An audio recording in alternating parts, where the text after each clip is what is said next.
Hi guys, it's Kelly here and I'm back with another video for Honeybee Stamps. Today we are going to be making a card using this bold background pumpkin patch and the Blessings of Fall stamps and dies.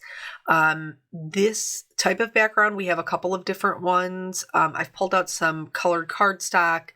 These are great. I think they're super versatile and I love the idea of being able to use them differently than just the way that they were intended.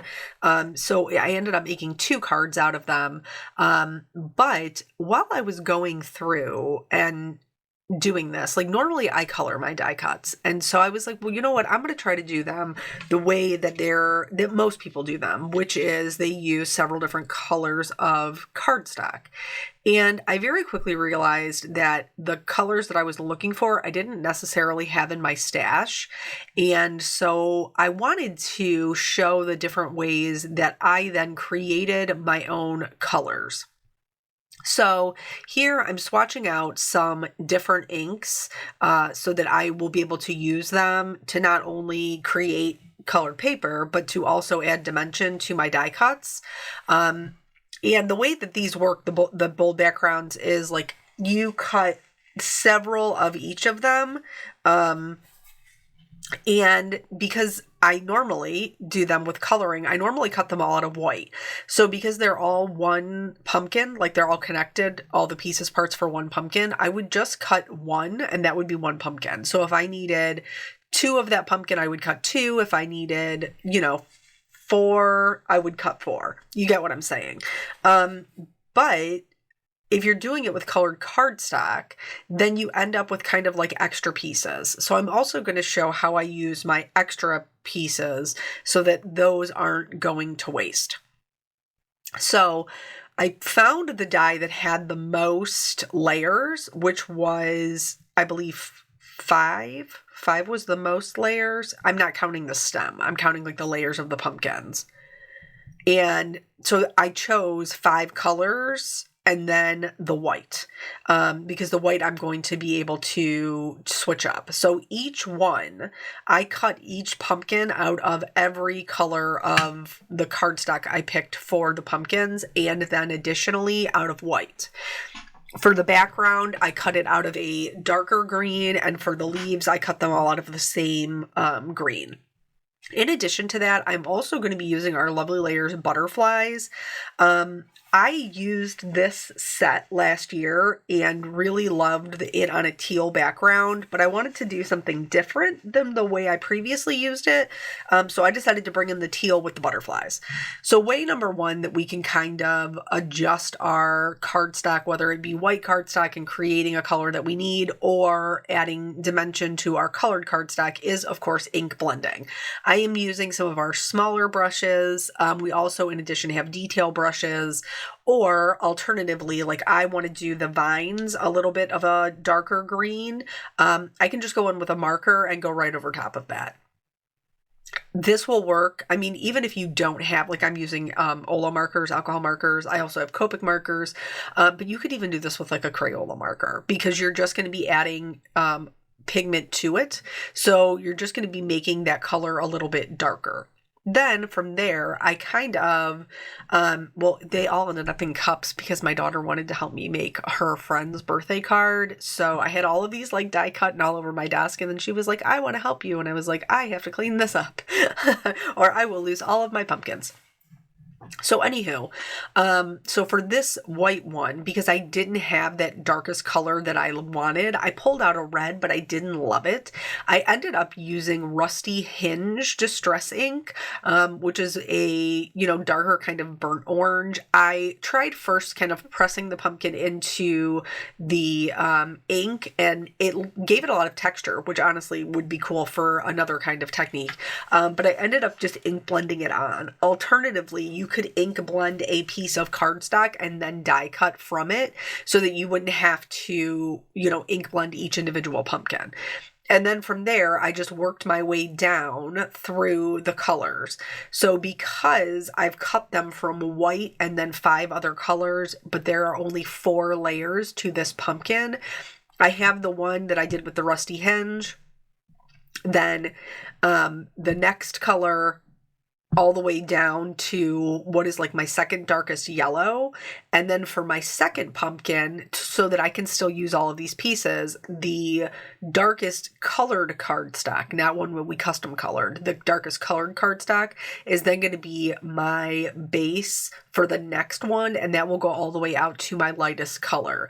And then from there, like I'll have in this case, I actually only need one. I'm going to use this other pumpkin on the second card.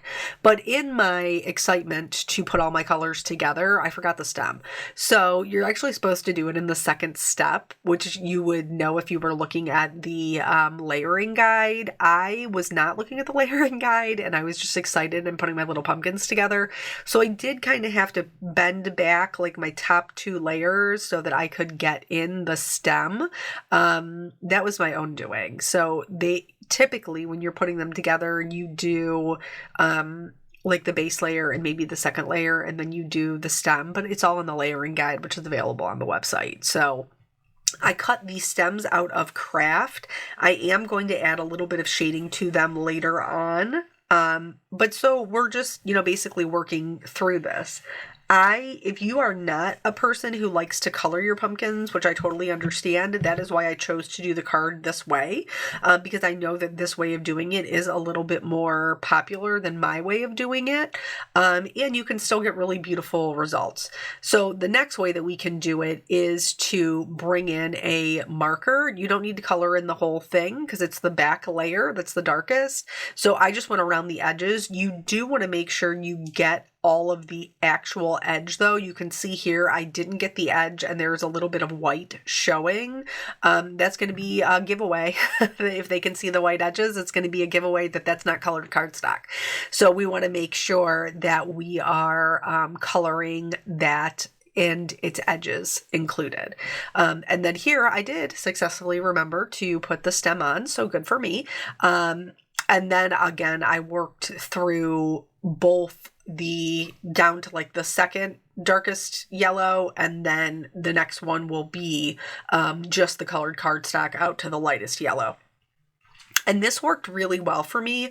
I do still have extra pieces that I didn't need for these particular cards, but as I will show you when we get to the last set of cards, it wasn't intentionally like trying to wait like you gotta hang out the whole video to see the last set. It was just happened to be the last one that I did was the one that I needed 3 of.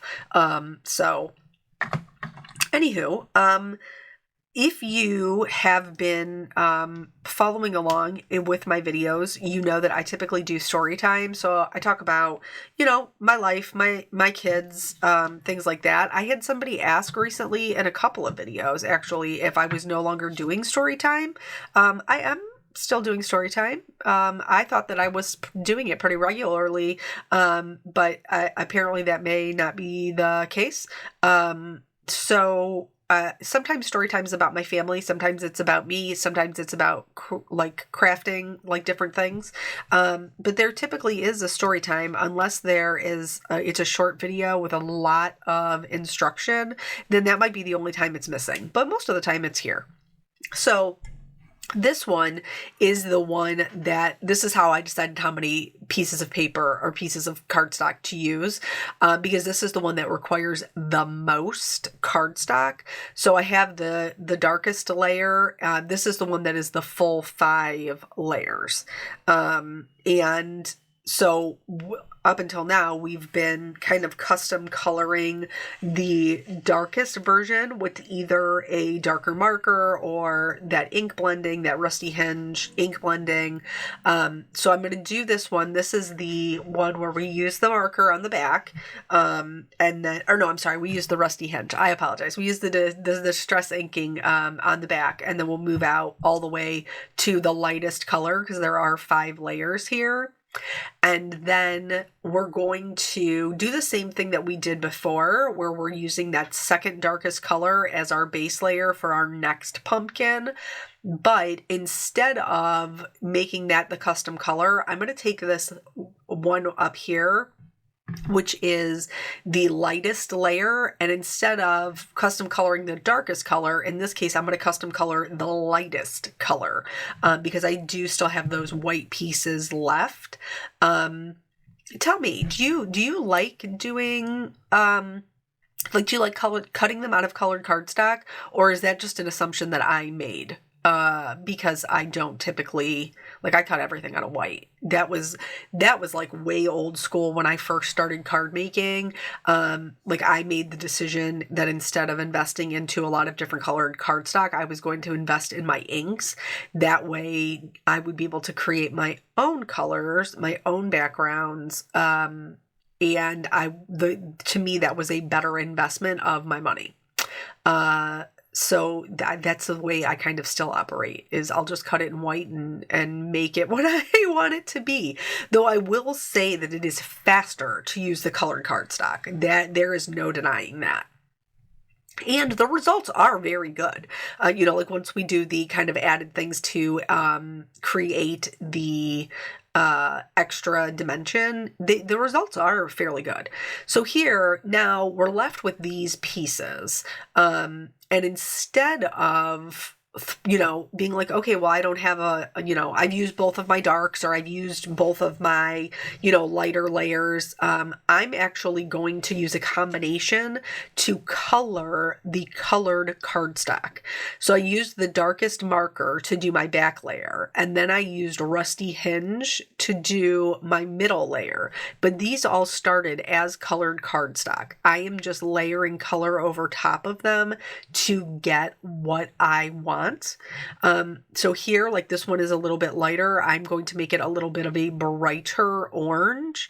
And then for my top layer, instead of making it like a super light pale yellow like it's been, I'm going to use this kind of mid-tone. It's only slightly lighter than the the color that's behind it, but it's okay. It's enough to create some dimension.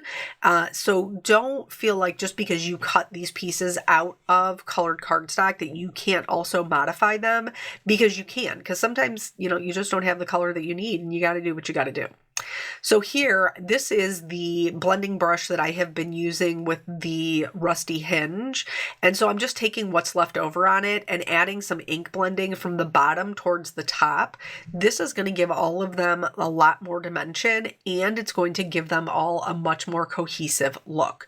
Now, eventually I did have to kind of dip back into my actual ink pad, but then I tapped off the brush several times before I took it to the pumpkins. Now I started, because this is, we always just do what we always do, right? So I started doing the leaves the same way that I did the pumpkins, holding them in my hand and chasing them all over, which is what I've normally done. And I was like, silly girl, you have a little grip mate. So I lined up all of my leaves onto my sticky grip mate, and this is working lovely. A sticky mat from Altenew would also work. There's a lot of different ones out there. This one happens to be from scrapbook.com. So then I added some shading with crushed olive, up from the bottom toward the edges, and then I did peeled paint. And then finally I did forest moss.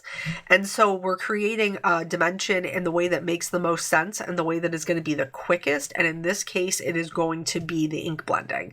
If you don't have a lot of inks, but you do have markers or colored pencils, then of course you could add the shading with that as well. For the butterflies, I cut it out of a pale kind of Tiffany blue. And so I'm going to leave that as the color for the lightest edges of the wings. I am just going to add some shading to the centers. So I started off with peacock feathers, then I went to Mermaid Lagoon, and then finally Uncharted Mariner as my darkest color. And sometimes, just because we like what we like, even after I did this, it definitely added a lot more dimension, but it just wasn't enough for me for the small amount of butterflies that I was going to have on the card. I really wanted them to be popping. So I did end up going in with my markers and adding a little bit more dimension. Speaking of markers, I am going to go in and add, here's that shading I was talking about. I highly recommend doing this before you've glued everything together, because it is a little nerve-wracking to try not to get your brown onto the orange. But I just did a little bit of darker at the base, and then I did a little bit of the lighter one just over top of that to blend it out. Did I not leave in here? No, surely I did. I colored them with cool grays, the little bodies for the butterflies. Did I leave in where I actually colored the butterflies? I don't know. I'm going to be honest with you. Today was a little bit of a rush to get the things done, and I was editing downstairs instead of editing upstairs like I normally am. And so I was trying to like mom and make dinner and edit at the same time. Here, I chose an ivory cardstock because I thought that would play really nicely with the colors we had going on. And so I added just whatever was on like my brown ink pad, whatever was on there. I just added that around the edges. And then here the way, like I said, the way this works is you cut so many. So you cut like 4 leaves or 3 leaves, depending upon how many are needed. And so I glued my leaves on, and then I glued my vines to my actual card front. And then from there, I'll be able to glue on all of my pumpkins. Oh, I forgot that I did this. I actually added a little bit more depth with like a cast shadow. I like to add my shadows down to the bottom left as if my light source was in the top right. So I did that, and I just used a W3, so it's a pretty light color. And like where it was just the vines, I kind of left like a little bit of a gap just so that it looked like the vines were raised up. I was very quick about this. It doesn't have to be perfect. It's just a little something that helps kind of elevate it a bit. And then from there, we can go in and start adding in our pumpkins that we've put together. This comes together super easily, like once you have all of the pieces parts put together. But I love that the pieces parts are like on their own, they're complete on their own, so that you can use them for other things, which I fully intend to, because you guys know I'm all about getting more like bang for our buck. So for the sentiments, I wanted to heat emboss white on the green. But then I thought, well, wouldn't it stand out more if I used like the darker green like I did for the vines? So again, I'm just going to use my marker. You could definitely use ink blending, but then with distress inks, because they're made to emboss with, I would have had a lot longer wait time. The alcohol dissipates almost immediately, so it doesn't stay wet, and I don't have to worry about my embossing powder sticking to it. So I treat it with an anti-static tool. I'm going to stamp it down in our brilliant white pigment ink. I have 2 sentiments because I know at this point that I'm going to do 2 cards. And then I use some white detail embossing powder. I did stamp it twice as well. I don't think I left that in either. And then I'm going to cut them out with their coordinating dies. So, yeah, the last time we talked about like the kids' dance and the guitar, and there really hasn't been anything different. Yesterday, she and I were in here and we did make her friend's card. I had already been working on it, and then she wanted to help make a portion of it. She did change one of the aspects, which makes me giggle. Oh, good. I'm glad to see that I did leave this in here, because I did add just a little bit more shading to the centers to help them kind of be a bit bolder. And then I'm going to put them together with their bodies. I didn't love how cool the cool gray was with the warmer tones I had going on. So I did go in with a W3 and just go right over those to help them be a little bit warmer. And I did like that a lot better. And then once I had the butterflies put together, I kind of laid them out where I wanted them to go. And then the sentiment for this one, I'm actually going to pop up on foam tape, so it clears all of those like layers of cardstock that we have going on. But before I pushed it down fully, I wanted this side view butterfly to be kind of tucked behind it. So I did glue that down, and then I can put my sentiment, let our lives be full of both thanks and giving. I thought that was great.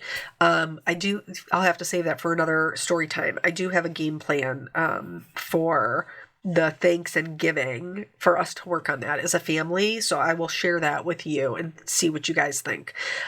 So for the butterfly that's down to the bottom right, he was glued flat. The one that kind of overlaps that pumpkin, I popped this one up on foam tape as well. And then, I can never leave well enough alone. And I love the shimmers, so I will be adding those as well. So I added the shimmer.